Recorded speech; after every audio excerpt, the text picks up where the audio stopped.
Jadi di banyak publikasi kan Ivan disebut sebagai social innovator ya. Boleh nggak cerita apa ini social innovation ini? Mungkin berangkat dari passion ya, Chief ya.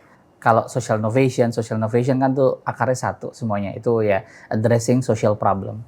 Jadi kita selalu mulai dengan masalah sosial mau diatasi. Memang pendekatannya mirip social movement, social innovation, tapi kan the way that different dari semuanya adalah approach atau pendekatannya. Salah satu hal yang personally saya yakini ya, kalau bicara social innovation, social movement adalah rather than individual solutions, yang kepercayaan bahwa oke, kita bisa ngerjain semuanya, resource banyak segala macam. Saya percaya bahwa sebenarnya problem sosial tuh hadir justru untuk kemudian mendorong adanya collective capacity. Jadi kekuatan secara kolektif. Jadi semua kerjaan saya nih selalu didasari sama keyakinan bahwa sebenarnya yang sulit ini, problem ini pasti bisa dikerjain bareng-bareng. Karena kita percayakan the nature of the problem itu salah satu penyelesaiannya adalah bagaimana kita bisa mutually collecting the resources gitu, kemudian juga menyelesaikan masalah itu. Dulu pas kuliah tuh emang seneng ya. Ya banyak sekali aktif di organisasi. Jadi ikut kegiatan organisasi ya, lulus mepet-mepet sebentar lagi udah deadline kira-kira gitu. Actually Maxima itu bahkan jadi kayak project dari kampus dulu. Walaupun formally didirikan 2015 betul. Kemudian mungkin yang menarik ini ya, kalau orang misalnya kalau ditanya gitu ya, ada fase di mana capek berkarir mau sosial dulu gitu ya. Nah, kalau saya bisa dibilang antara karir dan sosial itu sesuatu yang emang gak ada jedanya. Jadi ya saya percaya bahwa professional things atau business things itu juga bisa lain dengan apa yang mau kita dorong. Jadi ya idealismenya saya meyakini di situ sih. Ada dua hal yang menarik tadi. Pertama, kata-kata bisnis dan sosial. Gitu. Ya. Padahal itu yang kita kenal secara tradisional itu ada 3 pilar ya. Public, korporasi, sama sosial. Gitu. Yes. Ini nggak tubrukan tuh antara. Karena bisnis itu kan motifnya biasanya generating profit. Ngumpulin capital pastinya kan. Sosial, serving gitu. Gimana tuh menyatukan? Iya. Dua hal, Pak Esa. Saya percaya bahwa business we using as a vehicle for delivering social impact, social purpose. Jadi buat saya bisnis itu adalah vehicle kendaraan. Karena capital itu buat apa kalau nggak kemudian kita balikin lagi kepada siapa penerima capital terbaik, itu masyarakat atau rakyat yang kira-kira gitu.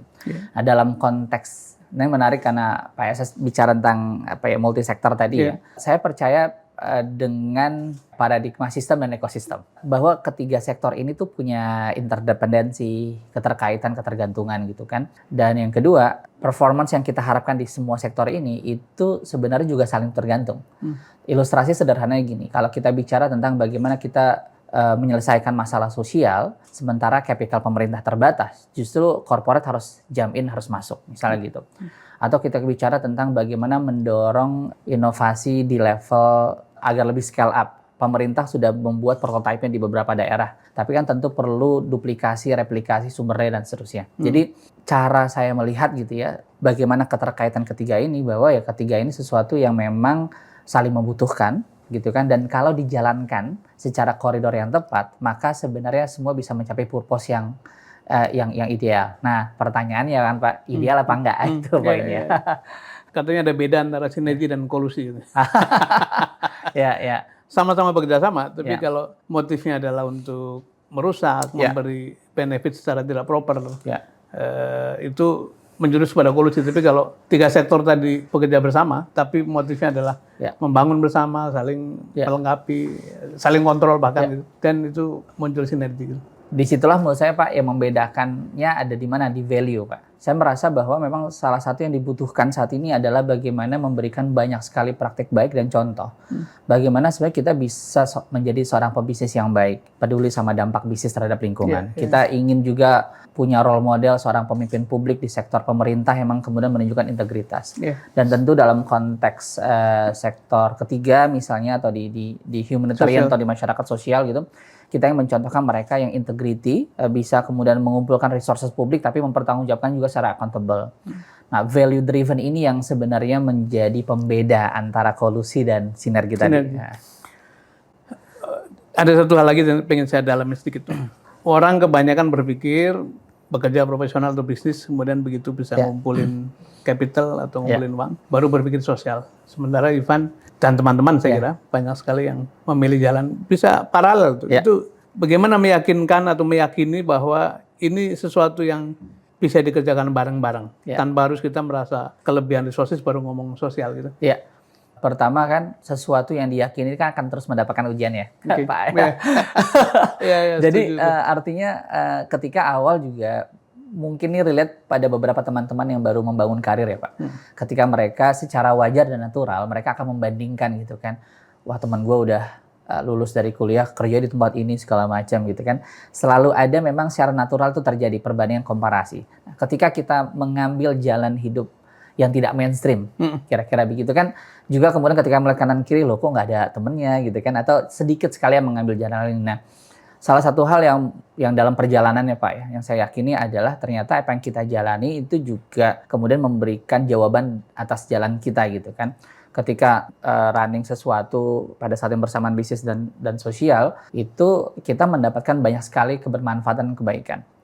Kita sering Pak, beberapa saya ingat betul pada saat awal-awal Maxima berdiri ya, beberapa project ya katakanlah dengan oknum government gitu kan, model-model kickback, kemudian ditransfer lebih, kita bingung kok beda sama kontrak, tiba-tiba di ujung Pak Ivan boleh nggak yang lebihannya dititip. Saya bilang wah kita nggak ada model kayak gini. Saya langsung bilang aja mohon maaf kami ada project dan KPK dan seterusnya. Artinya memang itu sesuatu yang memang waktu itu tidak begitu banyak mudah, gitu ya, tidak mudah gitu. Tapi saya yang membuat ini pertanyaan menarik Pak SS, yang kenapa membuat saya misalnya dan istri yang bersama-sama membangun ini adalah karena kita dikelilingi banyak orang baik juga Pak.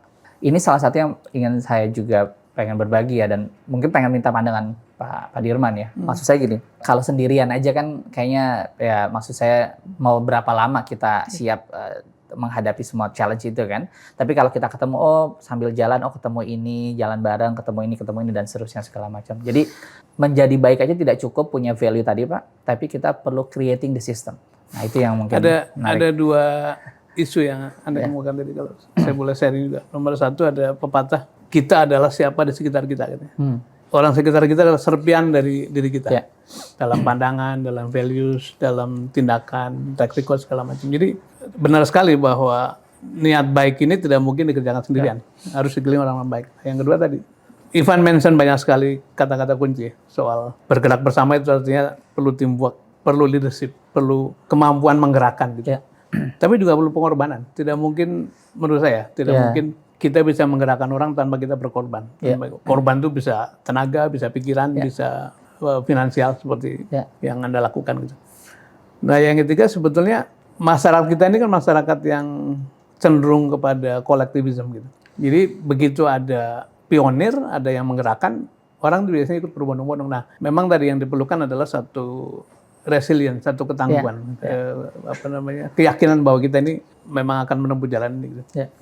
Dan ini hari-hari ini menarik nih Mas Ivan, saya mau minta pendapat juga. Ada berita di Bangladesh kan, rakyat menyerbu istana, Perdana Menterinya kabur gitu. Kemudian yang menarik adalah ini saya kaitannya dengan social movement. Seorang Muhammad Yunus, penerima Nobel Prize karena gerakan sosial yang sudah berpuluh tahun menjalankan kegiatannya, tiba-tiba didaulat oleh rakyat. Jadi mengapa orang yang tidak dalam mainstream politik tiba-tiba harus masuk ke dalam arena politik ini? Mas Ivan gimana pandangannya? Menarik ya Pak. Ini case yang terbaru banget kan. Kalau saya melihatnya ada dua sisi. Sisi pertamanya ketika penunjukan beliau, menurut saya ini kombinasi antara momentum dan social capital yang telah dipupuk udah lama gitu. Kita tahu Pak Yunus dengan Grameen Bank kemudian bekerja sama private sector dan seterusnya. Impact yang kemudian dirasakan nyata oleh masyarakat dan publik itu menjadi modal social capital yang tinggi.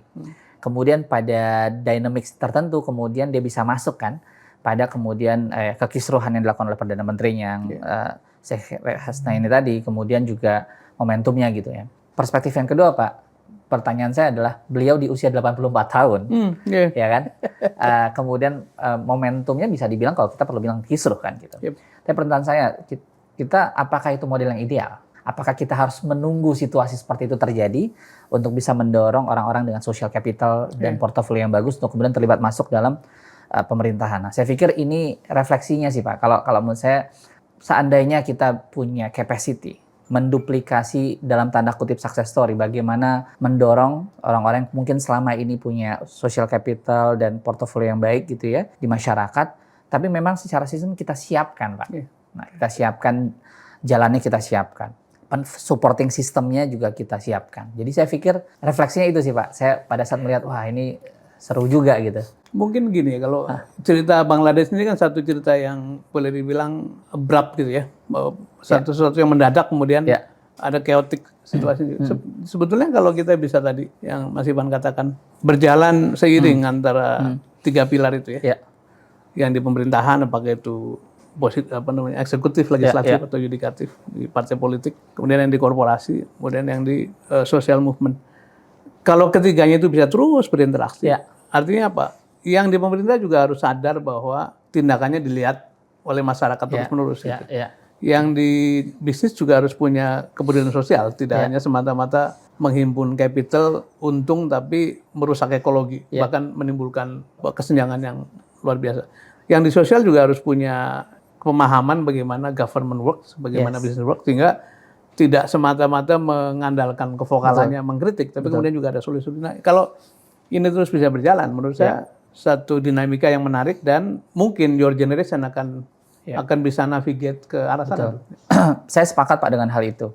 Pada titik tertentu, itulah kenapa kemudian membawa saya personally pada sebuah kesadaran baru Pak. Maksudnya begini.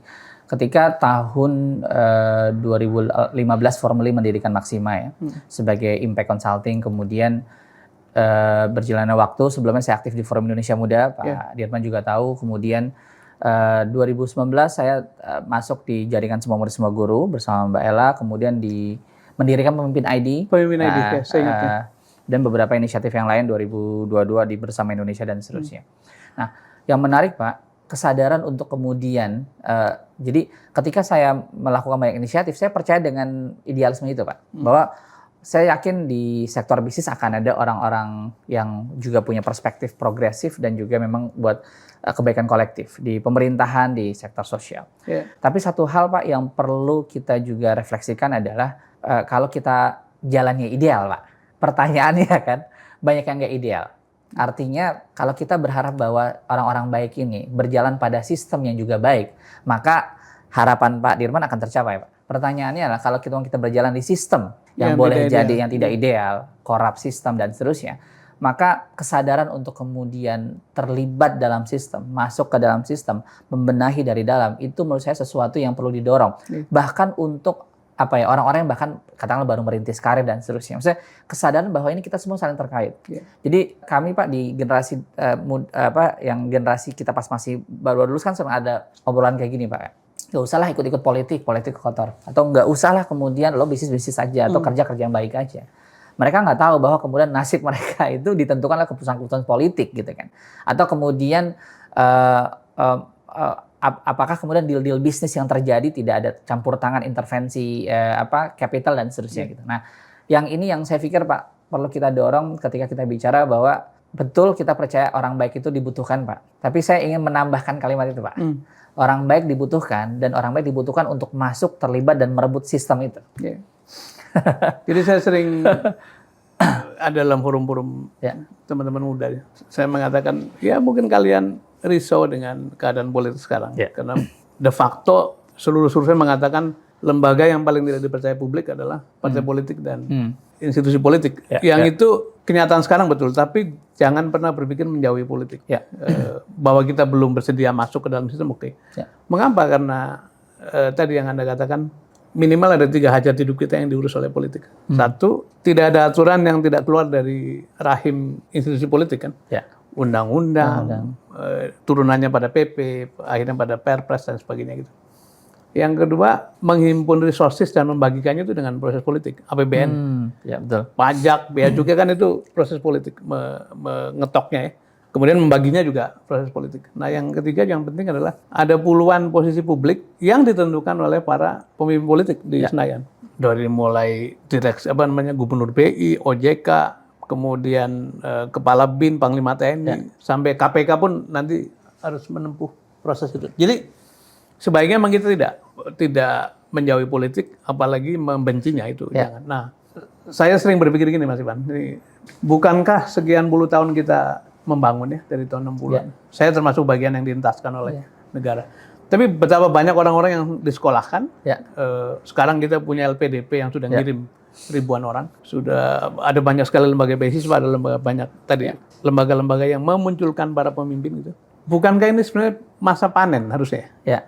Harusnya orang-orang yang dididik, dikembangkan begitu rupa itu mengisi mainstream system gitu. Ya. Apakah dia ada di politik, di pemerintahan, di manapun itu pilihan mereka masing-masing. Tapi mengapa sekarang kesannya kok seperti investasi kita itu tidak dipanen? Yang muncul ke permukaan malah penyimpangan-penyimpangan perilaku yang tidak sejalan dengan tadi nilai-nilai yang Anda sebut tadi. Ya, apa yang terjadi sebetulnya itu menurut Anda? Menurut saya agak kompleks ya Pak. Maksudnya mungkin ada beberapa faktor yang menyebabkan hal itu. Tapi kalau kita lihat misalnya pertama, ini juga jadi salah satu otokritik dan diskusi Pak. Pertanyaannya adalah ketika model program seperti LPDP, dari awal apakah blueprint-nya memang dimaksudkan untuk kemudian menyiapkan strategic talent dan kemudian mereka balik. Dan ini yang jadi isu dan otokritik. Jadi itu yang pertama. Yang kedua adalah dalam konteks itu salah satu hal yang menarik ini Pak, kan kita juga banyak teman-teman yang kemudian kembali dan seterusnya. Dan yang menarik Pak, yang kembali itu juga kita kan berharap mereka sudah selesai dengan studi, mereka ke Indonesia, mereka sudah tahu exactly mereka mau kemana, contribute apa dan seterusnya. Kenyataannya Pak, ini empirical evidence saya personally nggak bisa digeneralisir, tapi banyak juga Pak, justru mungkin setengahnya yang malah bingung. Datang ke saya ngobrol gitu. Mas Ivan ada opportunity nggak? Itu kalau personal. Atau kemudian mereka juga masih mencari-cari gitu segala macam. Artinya salah satu yang menarik Pak adalah jangan-jangan orang-orang yang kita expect menjadi generasi emas Indonesia atau kita expect jadi the future leader Indonesia, mereka juga not exactly know apa yang bisa dikerjakan. Jadi gini, saya merasa ketika kita diskusi seperti ini ya, Pak Dirman, terus kita sering ketemu teman-teman masyarakat sipil, anak-anak muda, pegiat, itu kan promising sekali, betul ya? Pak Dirman, promising banget, wah kita ketemu banyak inisiatif, semangat tinggi. Tapi saya merasa itu jangan-jangan ada bias urban juga Pak, bias perkotaan. Maksud saya gini, ya kita ketemu hanya sebagian kecil orang yang ada di circle itu aja. Jadi echo chamber effect kan gitu. Jadi kayak, wah ramai ini kita optimisme.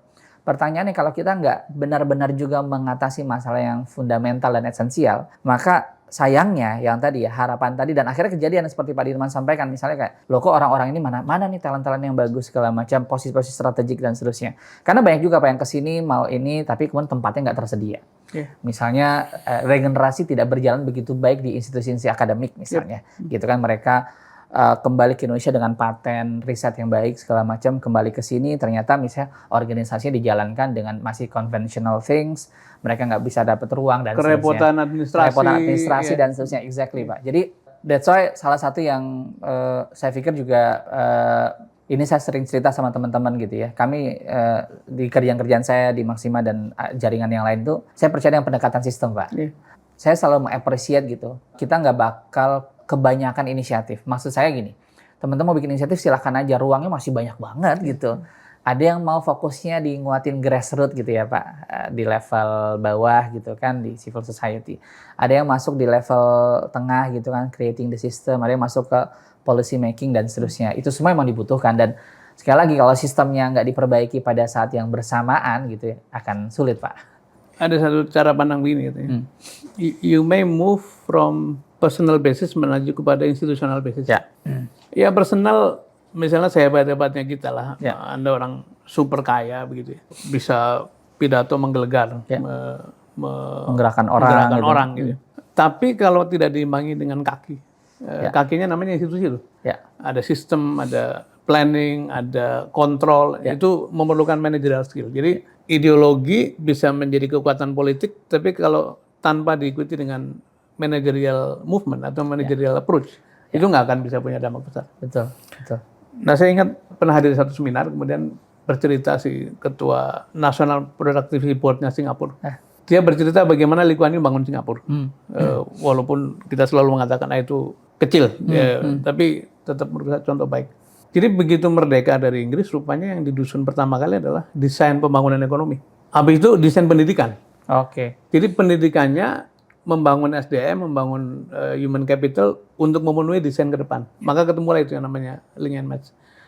Apakah kita ini negara yang terlalu kompleks, terlalu besar, sehingga yang begituan belum nyampe, atau mungkin ada baiknya kita juga kembali semacam ya step back lah ya, mundur sedikit ke belakang, tidak hiruk pikuk semuanya diikutin, tapi kemudian tadi merancang ulang, sehingga resources seperti LPDP, resources seperti pemberian beasiswa, bidik misi segala macam, betul-betul bisa fokus pada mengisi kebutuhan ke depan gitu. Ya. Saya jadi ingat ini Pak, mungkin juga kan Pak Dirman juga pernah di BRR ya Pak ya, SDM dan seterusnya gitu ya. Menurut saya ya katakanlah kalau kita bicara tentang idealisme atau ideologisasi seseorang untuk contribute to the nation gitu kan, kalau nggak ditunjang dengan good governance atau kemampuan tata kelola juga nggak bakal jadi jauh juga kan.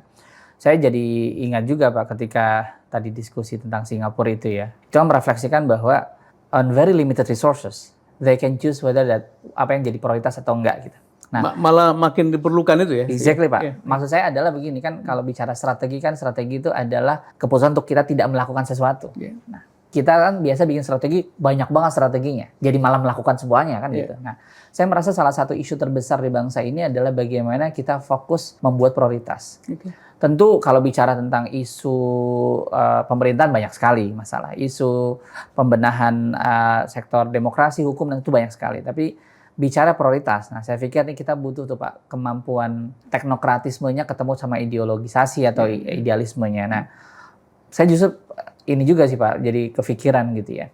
Apa yang membuat Pak Dirman misalnya gitu ya, dengan semua pengalaman selama ini masih mau ngurusin terakhir itu masih mau proses ini. Karena kan saya pikir kalau paradigmanya menyiapkan talent masa depan, saya pikir ada pilihan-pilihan yang lebih mudah buat Pak Dirman. Tapi ya ini jalan yang sebenarnya masih akan kemudian juga ya kita tahu mungkin nggak bakal sepi-sepi amat kira-kira gitu Pak Dirman. Ini soal apa nih? Soal KPK misalnya. Gini, saya kira kita share pandangan bahwa untuk bikin impact kita mesti melakukannya dengan pendekatan kelembagaan institusional, dan sepanjang jalan itu saya selalu concern pada ayo bikin ini bikin itu, karena di setiap institusi akan muncul leadership juga gitu. I do believe on that gitu. Karena itu ketika benahin SDM juga saya lakukan itu. Ketika membantu Pak Kuntoro di Aceh juga melakukan itu gitu. Sekarang mengapa pilihannya ini? Pertama memang saya melihat ini bukan pekerjaan. Ini call, ini public call, panggilan publik. Yang kedua, saya yakin dengan pendekatan institusional itu dari sudut manapun kita bisa berkontribusi pada Republik. Nah, kebetulan di antara seluruh yang ada ini barangkali KPK ini paling membutuhkan sebutlah perbaikan atau kita menyebutnya transformasi lah. Dan hampir seluruh pekerjaan saya itu dari mulai di Ikatan Angkutan Indonesia masuk ke swasta di Indika Energi, membenahi sesuatu ya. Kemudian BRR sampai kepada SDM, sempat mampir ke Pindad sebentar. Itu memang bebenah gitu. Jadi siapa tahu apa yang saya miliki ini cocok untuk kebutuhan KPK sekarang. Tapi ini bukan kampanye ya, ini karena ditanya tadi. Jadi dan saya percaya pada collective movement.